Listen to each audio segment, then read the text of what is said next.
नमस्कार मित्रांनो, बिझनेस मंत्रामध्ये आपलं सहर्ष स्वागत आहे। आजच्या भागामध्ये आपण शेळी पालनाविषयी माहिती घेणार आहोत। शेळी पालन का करतात, कशासाठी करतात, शेळी संगोपन कशा पद्धतीने करायचं आणि अंतिम त्याच्यापासून कशा पद्धतीने आपला प्रॉफिट कमवता येईल किंवा एका शेळीपासून किती आपला प्रॉफिट मिळतो याविषयी आपण माहिती घेणार आहोत। प्रथमतः शेळी ही आपल्या भारतामध्ये सर्व ठिकाणी पाळली जाते, अगदी जम्मू काश्मीर पासून ते कन्याकुमारी पर्यंत आणि इकडे रत्नागिरी पासून इकडे कोलकात्यापर्यंत सर्व ठिकाणी शेळी पालन केलं जातं। भारतामध्ये विविध प्रकारच्या जाती आहेत, वेगवेगळ्या जाती आहेत, वेगवेगळ्या भागामध्ये ज्या त्या भागानुसार जाती आहेत।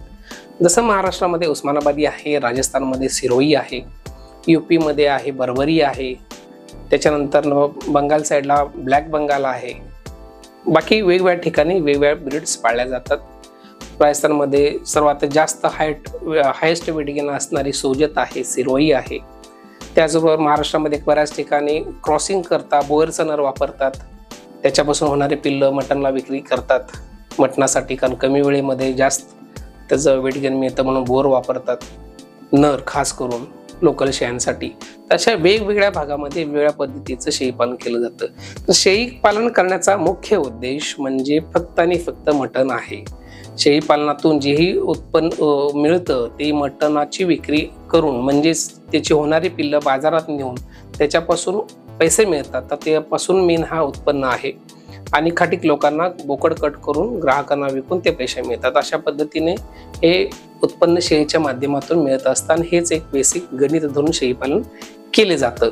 मटणासाठी शेळी पालन करत असताना फक्त आणि फक्त मटणासाठी शेळी पालन होत असताना ती पैदाशीसाठी सुद्धा होतं, कारण पैदाशीसाठी शेळी पालन करत असताना चांगल्या उच्च जातीच्या उच्च दर्जाच्या शेळ्या ह्या ब्रीडिंगमध्ये आणल्या जातात, त्याच्यापासून पैदास केली जाते आणि त्याच्यापासून होणारे पिल्लं परत चांगली जी पिल्लं होतात ती पैदाशीसाठी ठेवली जातात आणि सेकंड थर्ड क्वालिटीचा माल हा मार्केटमध्ये मटणासाठी विकला जातो। सेकंड थर्ड क्वालिटी म्हणजे माल चांगलाच असतो, पण तो मटणाच्या हिशोबाने मार्केटमध्ये विकला जातो पैसे मिळवण्यासाठी, आणि जेवढी गरज आहे ब्रीडिंगसाठी स्वतःच्या फार्ममध्ये किंवा इतर फार्मवरती विक्री करण्याकरता, तर ते विक्रीच्या माध्यमातून ब्रीडिंगच्या माध्यमातून एक ब्रीडिंग बिझनेसही होतो आणि कटिंग मार्केटही होतो।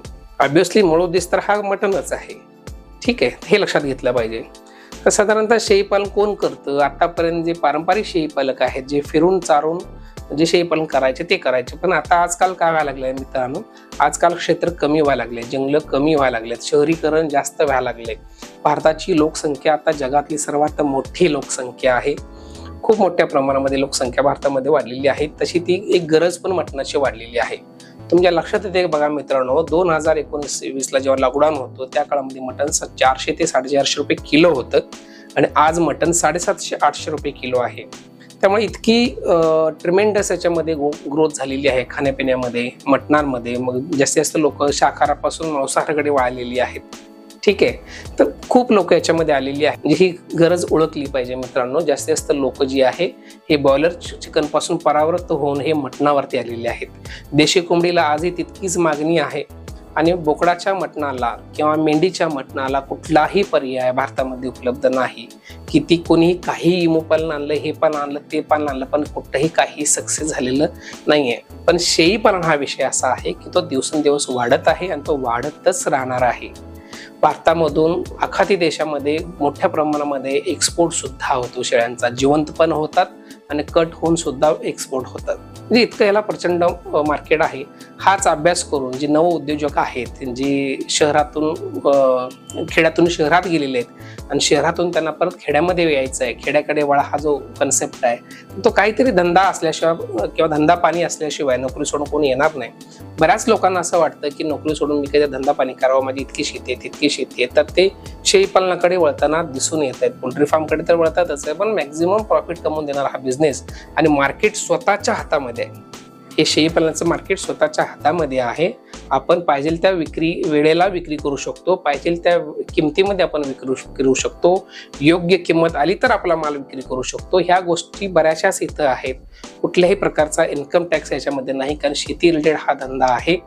किंबहुना तुम्ही जर कुठे बिझनेस करत असाल, नोकरी करत असाल, तर हा याच्यात शेतीतून उत्पन्न दाखवून तुमचं इन्कम टॅक्स सुद्धा वाचवू शकता। अशा प्रकारचे बरेचसेच लोक डोकं लावून ह्या बिझनेसमध्ये येतात। आणि शेळी पालन करतात. जसं मी सांगितलं की शेळी पालन फक्त आणि फक्त मटणासाठी केलं जातं, ते अगदी सत्य आहे. पण पैदाशी करता सुद्धा माल उपलब्ध होणं गरजेचं आहे, की होणारी वस्तू ही चांगली जर झाली तर त्याला योग्य खाना-पाणी देऊन त्याची पैदाशी करता आपल्या फार्ममध्ये ते ठेवावे लागतात. कारण प्रत्येक वर्षी शेळी जेव्हा पिल्लू देतं, जेव्हा ते काही वर्षांनी म्हातारी होत असते, त्याच्यामुळे नवीन नवीन पिल्लं पण सुद्धा हे पैदाशीमध्ये येत राहतात.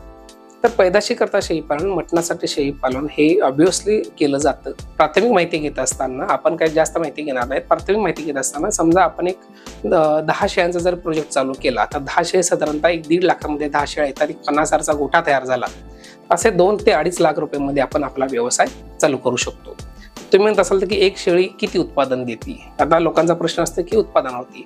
साधारणतः सर्व घरचं आहे, घरचा चारा आहे, घरची सगळी व्यवस्थापन आहे, घरचा एखाद दुसरा माणूस त्याच्यामध्ये एंगेज झालेला आहे, काम करता करता ह्या 10 शेळ्याचं संगोपन करतोय, शेतातला चारा आणतोय, झाडपाला आणतोय किंवा थोडंफार प्रमाणात मेथी गवत, दशत गवत, सुबाबळ, हादगा अशा प्रकारचे वेगवेगळ्या प्रकारचे झाडपाला तिथं लावतोय, वेगवेगळ्या प्रकारचं गवत लावतोय आणि ते कट करून आपल्या शेतातून घालतोय.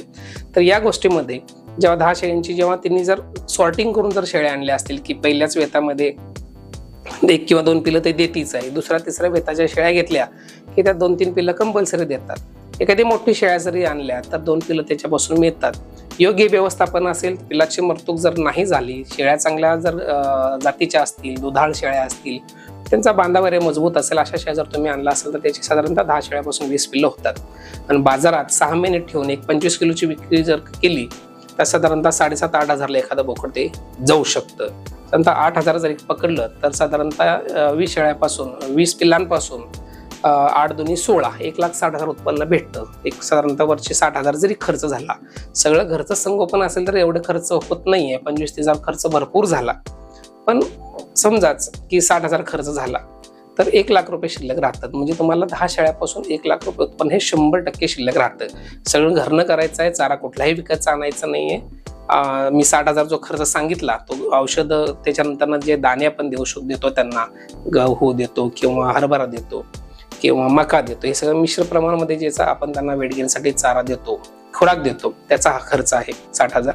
तर 1 लाख रुपये तुम्हाला चांगल्या मजबूत बांध्याच्या मोठ्या धिप्पाड अशा शेळ्या जर तुम्ही आणल्या, त्याच्यापासून असं उत्पादन तुम्हाला चांगलं मिळू शकतं. 1 लाख रुपयामध्ये मित्रांनो घरचं सगळं भागते. म्हणजे आजही जे शेळी पालक आहेत छोटे छोटेसे, जे 8-10 शेळ्या पाळतात, एखाद दुसरी गाय म्हस पाळते, जे ग्रामीण भागामध्ये पाळलं जातं, तर त्यांचा उदरनिर्वाह जो आहे तो पूर्ण ह्या 8-10 शेळ्यावरती, एखाद दुसऱ्या गायीवरती असतो. याच्यातून तुम्हाला दुसरा एक फायदा असा की तुमची शेती आहे तर तुम्हाला त्याचं लेंडी खत मिळतं. लेंडी खत हे सर्वात पौष्टिक मानलं जातं. नायट्रोजन बॉल म्हणतात लेंडीला, किंवा लेंडी खत हे सर्वोत्तम मानलं जातं. त्याच्यापासून भरपूर चांगल्या प्रकारे पिकाची ग्रोथ होते, तेही तुम्हाला फायदा मिळणार आहे. तर अशा पद्धतीने ही प्राथमिक माहिती आहे मित्रांनो. याच्यामध्ये तुम्हाला काही शंका असेल तर कमेंट करा, कमेंटमधून तुम्हाला उत्तर द्यायचा प्रयत्न करतो. हा व्हिडिओ जर आवडला असल्यास तुम्ही हा व्हिडिओला जास्तीत जास्त लाईक करा, शेअर करा, जास्तीत जास्त लोकांच्यापर्यंत पोहोचवा. आणि आणखीन काय माहिती हवी असेल तर पुढील भागामध्ये नक्की माहिती देईन. तोपर्यंत जय हिंद, जय महाराष्ट्र.